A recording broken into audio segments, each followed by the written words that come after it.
lahat. Bilang sa ating Sunday School, tayo po ay magkakaroon lamang ng konting review sa ating mga napag-aralan last time patungkol po sa liturgy o sa liturhiya ng Iglesia. Pero bago po yun, tayo po ay magdakila. Salamat po sa inyong biyaya, pagkakataon muli na makapag-aral ng mga bagay na nababasa namin sa inyong mga salita. Samahan niyo po kami, tulungan niyo po kami. Ito kami sa magdalangin sa pangalan ni Jesus. Buksan niyo po yung Biblia ninyo sa Leviticus chapter 22, verse 1 and 2. Leviticus chapter 22, verse 1 and 2.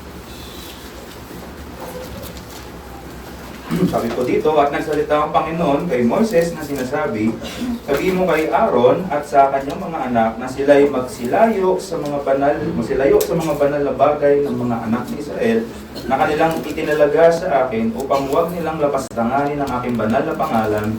Ako ang Panginoon. Ngayon, ang tong verses po na ito ay patungkol po sa mga handog at hindi na po natin ito, hindi ito applicable sa iglesia. Pero nais ko lang bigyang pansin, emphasize dito yung dahilan kung bakit nagbigay ng utos ang Diyos. Ang sinabi dito, kung sila ay kikilos na layo sa kalooban ng Panginoon, ang bayang Israel ay pwedeng labastanganin ang banal na pangalan ng Diyos.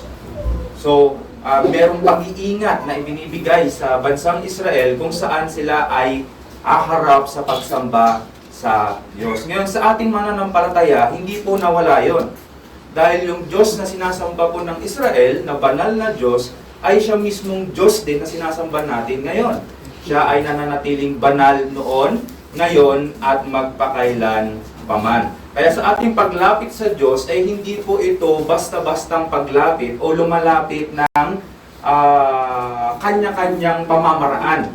Ito ay dapat nakabase sa kung ano ang kalooban ng Diyos. So, kaya pag-uusapan natin yung tinatawag nating liturgy.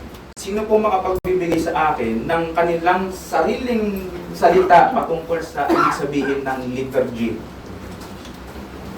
Habang nagbubura. Walang gagamit ng chat GPT.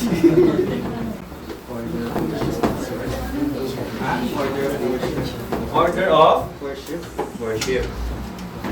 So, pwede na yan. Liturgy, wala akong naharap ng Tagalog ng liturgy, kaya liturgy na lang natin gagamitin. Ngayon, sa original na interpretasyon niyan ay kung ano yung mga pampublikong gawain. So, everything na pampubliko, liturgy ang tawag. Pero sa panahon natin ngayon, kadalasan na iahambing o na i-relate ng salitang liturgy pagdating po sa pagsamba. Kaya ito yung ating pag-aaralan. Ngayon, ang worship po, yung pagsamba at liturgy ay magkaiba. Okay? Katulad ng ating napag-aralan before, na ang worship ay pwedeng gawin o dapat gawin araw-araw ng isang mananampalataya. Wala pong panahon o oras o segundo na kung saan ang tao ng Diyos ay hindi dapat sumasamba. So, dapat lagi tayong sumasamba sa Diyos. Pero pagdating po sa liturgy, ang tinutukoy po nito, yung pampublikong pagsamba. Ito yung nakikita ng mga tao. Ito yung pangkalahatang pagsamba. Katulad ng ginagawa natin ngayon at every Lord's Day. Ang gusto kong bigyan ng pansin ngayon ay yung 4 na prinsipyo pagdating po sa pagsamba o sa liturgy. 4 na prinsipyo. Ang isa dito, pamilyar na sa atin. Ito yung tinatawag na regulative principles. Merong pangalawa, tinatawag na spelling. Dialogical. Root word is dialogue. Pangatlo ay yung participatory.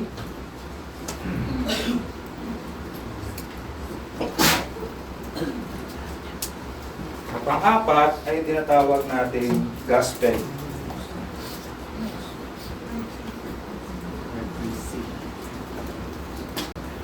Okay? So, ito po ay review. Dapat alamin niyo yan. Joke lang. So, regulative principles of worship, pamilyar sa ating lahat. Sino makapagbibigay kung pamilyar talaga? Wala? Kahit isa? Regulated.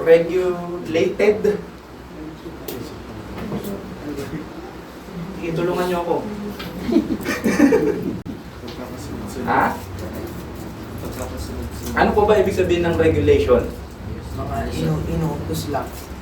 Tama. Okay, so inuutos lang. So pag sinabi natin regulative principles, ito yung mga pagsamba sa pamagitan ng mga inuutos lamang ng Diyos. Meron po yung kapalit niyan, siguro maalala niyo, normative.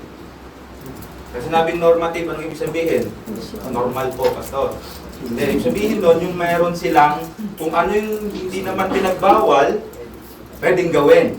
Pero sa ating mananampalataya, ang prinsipyo po natin sa pagsamba sa Diyos, katulad ng ating binasa kanina sa Leviticus chapter 22, ito po ay regulated ng salita ng Diyos. Ibig sabihin, may mga bagay na iniutos sa atin ng Diyos na dapat natin gawin, at may mga bagay na iniutos ng Diyos na hindi dapat natin gawin. At yun ang ating sinusunod. Bakit? Kasi sa pagsamba, ang masusunod po ay yung sinasamba. Hindi yung sumasamba. Nakukuha natin. For example, kung kayo ay may birthday at ang paborito ninyo na handa sa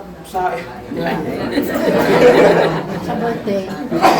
galing naman, wala yung paborito ng mga members natin, no? So pag ang gusto nyong handog o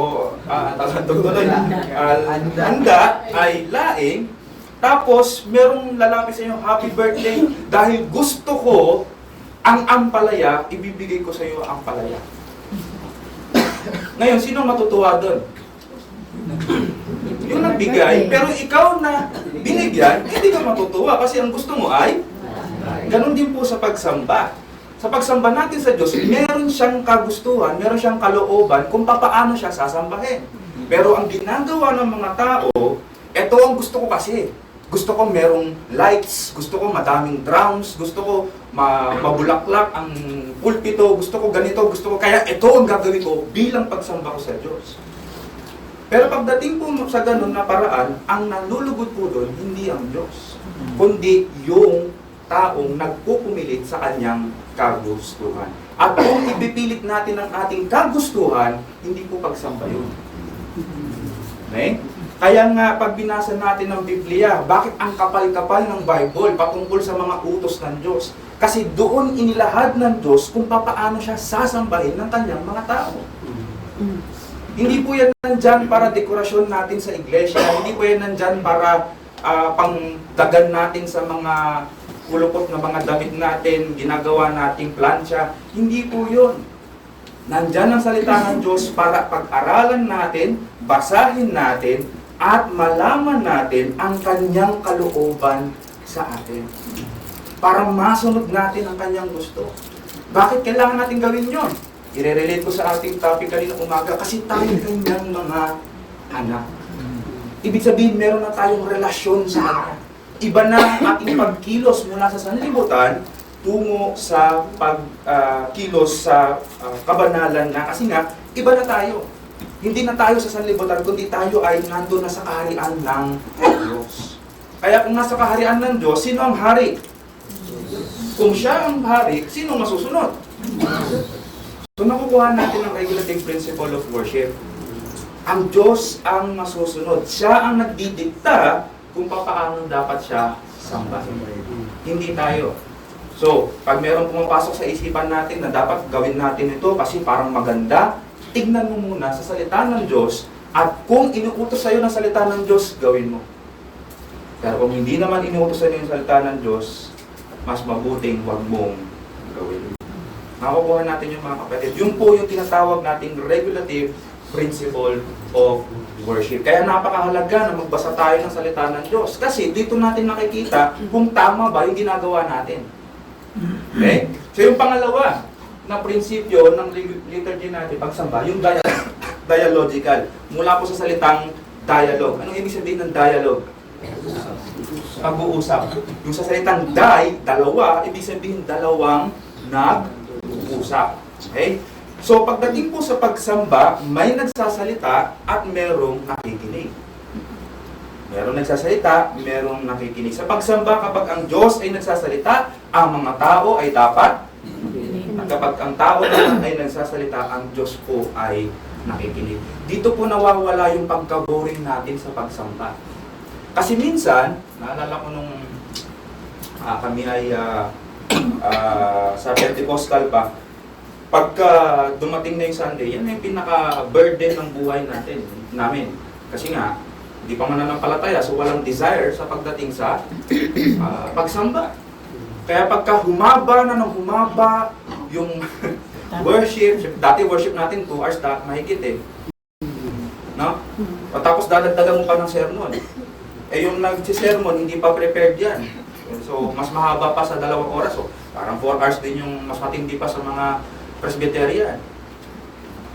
So bilang isang nasa laman, napaka-boring. Na kaya nung dumating kami dito sa Reform, medyo nasa laman pa ako noon, hindi pa ako sanay. Kaya pag nung sinabi nila na may panghapong gawain kami, madami ba sila? Di ba kadalasan nagkakaroon lang pang panghapong gawain kasi pagka maraming tao. Pero nakita natin na iba na kasi yung pagsamba natin. Pagdating po sa pagsamba, meron tayong kausap sa pagsamba. Hindi na lang tayo basta nakaupo, hindi na lang tayo basta nakikinig, hindi na lang tayo basta tumitingin, kundi meron tayong kausap. Pag-uusap. Kaya nga kung titignan natin yung ating flow ng worship sa liturgy, meron tayong tinatawag ng call to worship. Pag sinabi natin call to worship, pagtawag sa pagsamba. Kung naalala natin na nangaral si Pastor Diego dito, na ang tawag ng pagsamba, yung call to worship, although sa pamamagitan ng tao, ang pangunahin pa rin tumatawag sa atin sa pagsamba ay ang Diyos. Sinasabi ng Diyos, lumapit kayo. Dito na, pumunta na kayo. At kayo ay sumamba. So, yung pagdalo po natin sa gawain ay hindi po ito optional sa ating mananampalataya. Kasama po ito na utos ng Diyos na dapat nating gawin. Kaya kung kinakatamaran natin ang pagsamba, pagdalo, kinakatamaran natin ang pagsunod sa salita ng Diyos. So, magiging relational pa rin ito. Nandun pa rin ito sa ilalim ng relasyon natin sa Diyos. Kasi kung ikaw ay tunay na anak, tunay na minamahal mo ang Diyos, kapag nag-utos ang Diyos sa iyo, anong gagawin mo? Susunod ka. Kasi nga, mahal mo siya. Pero kung hindi mo mahal ang Diyos, tulad ng mga hindi mananampalataya, gugustuhin ba nilang lumapit sa pagsamba? Hindi. Kaya makikita natin yung mga taong ayaw pumunta sa church. Kasi wala silang relasyon sa Diyos. Wala silang pag-ibig sa Diyos. Kaya kung titingnan natin call to worship, tinatawag tayo ng Diyos. Halik kayo, lumapit kayo, sumamba tayo. Doon sa confession natin. Sa confession natin, di ba, may binabasang text muna na scriptures. Sinasabi ng Diyos, nung lumapit tayo sa Kanya, ito ang aking batas. Ito ang aking kautusan.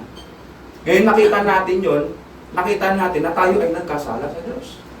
Kasi hindi natin natupad ng buo o ng may katapatan ang lahat ng Kanyang utos. Nakikita natin yung ating karumihan, nakikita natin yung ating kasalanan.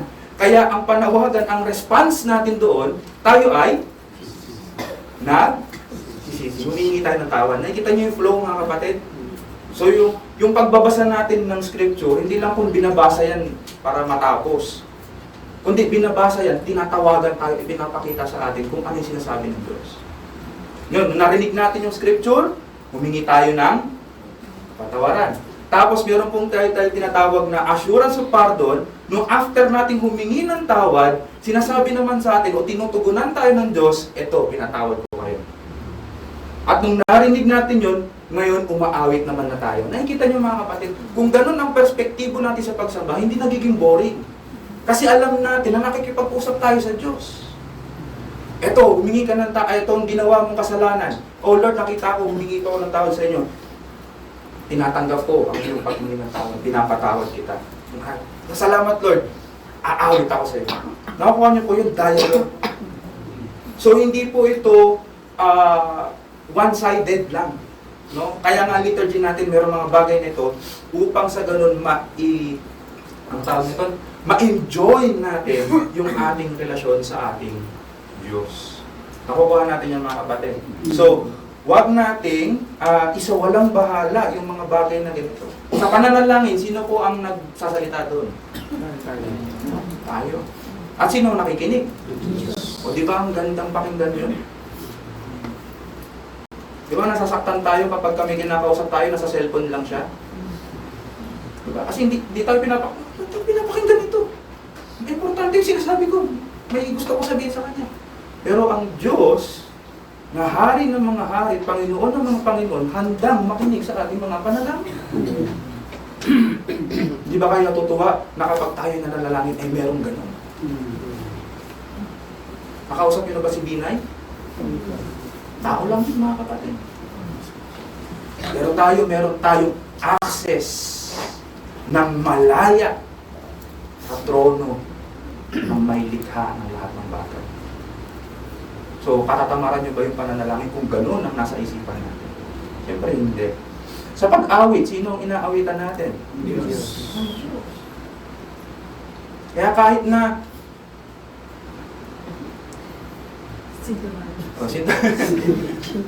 medyo hindi gifted sa pag-awit, hindi naman yung katabi mo ang tumatanggap ng pag-awit mo eh. Ang Diyos. Di ba biyaya din yung nakasintinado ka, tanggap ng Diyos? Tandaan natin, madami siyang anghel na mas magaganda pa ang boses sa atin. Pero mas tinatanggap niya ang pag-awit ng kanyang mga anak. Kaya huwag tayong tawag doon, mahiya sa pag-awit. Kung may pagkakataon umawit, lakasan niyo yung boses din niya. Amen? Tingnan natin mamaya yan. Scripture reading, sino nagsasalita sa atin? Diyos. Ang Diyos. Kaya wag natin pagapangin yung ating mata sa pagbasa. Kundi pakinggan natin ng merong buong atensyon kasi ang Diyos ang nagsasalita sa atin. Kapag ka meron nagsasalita dito, nagbabasa ng scripture reading na ilalantad sa atin yung tinig ng Diyos. Diba? Nung Pentecostal tayo, gustong-gusto natin marinig ang tinig ng Diyos.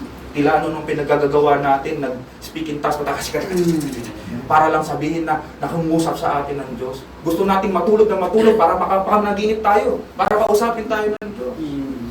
Pero walang dumarating. Pero ngayon mga kapatid, nandito ang kanyang salita, maliwanag na naririnig natin. Tapos, tatama rin tayo. Siyempre hindi. Dapat meron tayong atensyon dahil naririnig natin ang mismo kanyang mga salita. Sa preaching, ganun din. Pag may nangangaral, ang naririnig natin sa isip natin, yung nangangaral sa atin. Pero kung nangangaral siya, habang nangangaral siya mula sa salita ng Diyos, naririnig natin yung tinig ng Diyos. Na kahit na alam natin na tao ay nasa harapan natin, para bang kinakausap pa rin tayo ng Diyos. Kasi nga, ang Diyos ay nagsasalita. Kaya meron din tayong responsibilidad mga kapatid kapag tayo ay nasa pakikinig ng salita ng Diyos. Kapag ka-aktibo tayo sa cellphone, tila ano ginagawa natin, mas masarap mag-isip-isip ng tila ano-ano, labakan ko mamaya, kamusta na kaya, yung sinampay ko, nabasa na siguro, may gagawin pa ako mamaya. Mga kapatid, distraction yan. Ang Diyos ay nagsasalita mula sa kanyang mga lingkod. Kaya bigyan natin ng buong atensyon. Kahit na yung laman natin lumalaban, kahit na yung laman natin nanghihina. Pero kung alalahanin natin ang nagsasalita sa atin ay ang Diyos, bigyan natin ng buong paggalang. Kuha natin yung mga kapatid. So ang pagsamba natin, dialogical yan. Nag-uusap tayo. Kaya nga sa dulo, pagka tayo ay tumatayo, nagpapahayag ng pananampalataya, pinapahayag natin, yes Lord, sinasampalataya ko yung mga napakinggan kong salita. Ganun siya mga kapatid. So hindi siya performance. No? Kaya ito ay pagsamba. Yun yung pangatlo. Dagdag yun yung sinabi.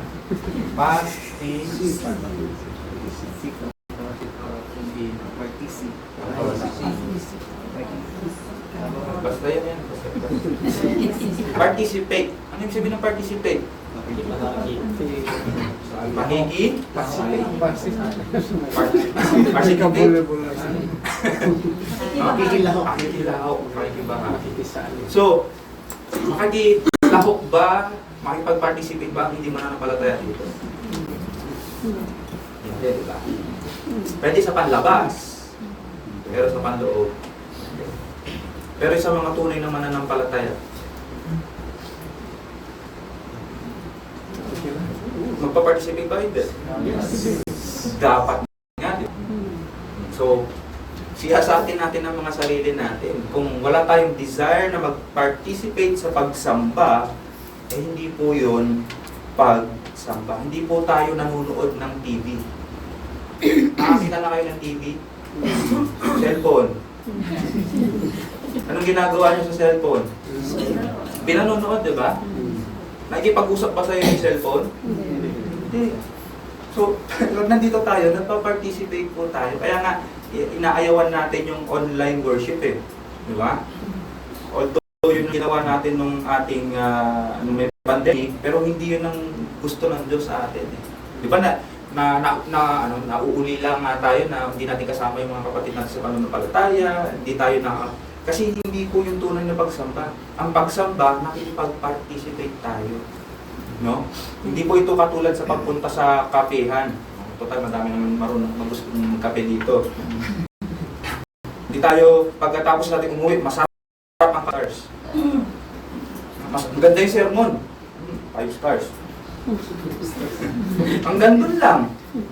Eh, ang participation po ng pakikinig ng sermon, merong pagbabago sa kanyang buhay. Hindi yung nakinig ka lang. Nakukuha natin yung malaking pagkakaiba yun. Kung tunay tayo nakipag-participate sa pakikinig ng salita ng Diyos, ginagawa natin yung ating napakinggan.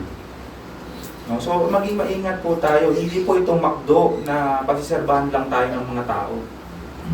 Although may kainan tayo, masarap ang kainan, di ba? Pero hindi po itong McDo. Yung pagsiserve natin ay participation natin ng paglilingkuran natin sa isa't isang mananampalataya. Kaya nga kahit hindi tayo tumayo sa pulpito, pag binigyan tayo ng pagkakataon na makapag-serve, makapag-ayos ng upuan, makapagbigay ng pagkain, sige mauna ka na sa pilahan. Napakagandang tignan. Kasi nakipag-participate tayo sa pagsamba. Mamaya wala nang mauna sa pagkain mamaya. Pero nakuha niyo mga kapatid, hindi po tayo customers dito. Tayo ay worshipers sa Panginoon. Okay? So makiawit tayo, makibasa tayo, makinig tayo, makisama tayo sa pananalangin. Huwag yung antayin yung pastoral prayer na matapos. Sumama kayo sa pananalangin. Aktibo po ito, hindi po ito passive. Kaya gawin natin ito. Huli, bilang pagtatapos, tapusin ko na. Yung gospel principle. Ano po bang dahilan kung bakit tayo nagsama-sama? Ano yung naging daan? Bakit tayo napunta rito? Dahil sa biyayang pagliligtas namin. Wala tayong desire sumamba sa Diyos kung hindi tayo ligtas, mga kapatid. Kaya nga ang tema ng pagsamba natin ay palaging nakatuon sa Ebanghelyo, sa kanyang salita. Napag-uusapan natin kung sino ang Diyos. Pinag-uusapan natin dito yung mga kasalanan. Nakikita natin kapatawaran sa pamamagitan ni Kristo. Doon tayo umiikot. Hindi tayo nag-uusap dito ng mga bagay-bagay sa sanlibutan. Kasi, sinasantabi nga natin yun sa araw ng Panginoon. Ang gusto nating maalala, ang gusto nating marinig ay kung ano ang ginawa ng Diyos. Okay, sa pamamagitan ni Kristo. Kaya kahit hindi mananampalataya, ay inaanyayahan natin upang sa pamamagitan ng salita, maligtas din sila. Kaya yung tema natin is gospel. Kasi kaya pag tayo ay merong mga bisita, gusto natin pumunta sila. Kasi gusto natin marinig nila yung Ebanghelyo. Ngayon, kung hindi natin hindi umiikot sa Ebanghelyo yung ating pagsamba, bakit pa natin sila ini-invite dito? Nakukuha niyo yung point, mga kapatid. Pero kaya nga natin sila ini-invite. Kasi alam natin sa kanilang pakikinig ng salita ng Diyos, doon sila magkakaroon ng tunay na pananampalataya. Ang church ay hindi para sa mga matutuwid, kundi sa mga makasalanang sumasampalataya na napatawad na ang kanilang mga kasalanan. Hindi po tayo nandito para masabihin sa sanlibutan na mas matuwid tayo sa kanila. Kundi tayo ay nandito para alalahanin na kung hindi tayo niligtas ng Diyos sa Kanyang biyaya, tayo ay kasama ng sanlibutan na makakatulan balang araw. Pero meron tayong biyayang natanggap mula sa Diyos sa pamamagitan ni Kristo at yun ang ating ipinakahayag. Pinapaalala natin sa bawat isa, naligtas ka dahil kay Kristo. Hindi sa gawa mo, hindi sa katalinuhan mo, kundi dahil kay Kristo. Meron tayong fellowship. Bakit? Dahil kay Kristo. Hindi dahil parehas tayo ng binoto ng botohan. Hindi dahil parehas tayong gusto ng lahi. Hindi dahil parehas tayo na gusto ng kape. Kundi dahil kay Kristo. At kung yun ang naririnig ng mga tao, anong meron kay Kristo? Nakikita nila yung pag-iibigan natin. Bakit sila nag-iibigan ng ganyan? Sinasabi natin dahil kay Kristo. Anong meron kay Kristo? Yun ang ipinapahayag natin sa Kanya.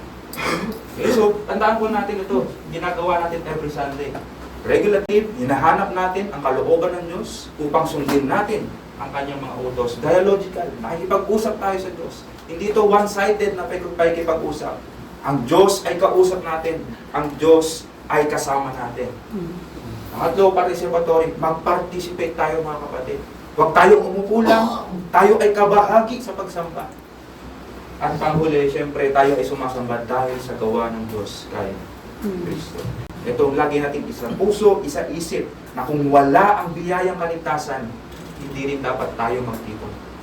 Pero dahil nasa atin ang biyayang kaligtasan, meron tayong mas higit na pag-asa, meron tayong mas higit na dahilan kung bakit tayo nagtitipon every Sunday. Okay? Tayo po ay manalangin. Amang Dakila, salamat po sa iyong biyaya, sa pagpapaalala sa amin ng mga bagay na pag-aralan na namin. Ngunit tunay nga na mabilis kami makalimot. Pero salamat po Panginoon na kayo po ay Diyos na nagpapaalala ng mga bagay na dapat namin gawin. Tunay Panginoon na lahat ng ito ay binabalik namin sa kapurihan, kalalakihan ng pangalan. Nawa ay tanggapin niyo po nawa ito. At sa mga hindi po mananampalataya sa aming kalagitnaan, mga bata na aming kasama, nawa ay makita nila kung bakit namin ginagawa ang aming pagsamba every Sunday. Buksan niyo po ang kanilang mga puso tulad ng aming pagbubukas niyo sa aming mga puso. Ito ang aming samang dalangin sa pangalan ng aming Panginoon Jesus.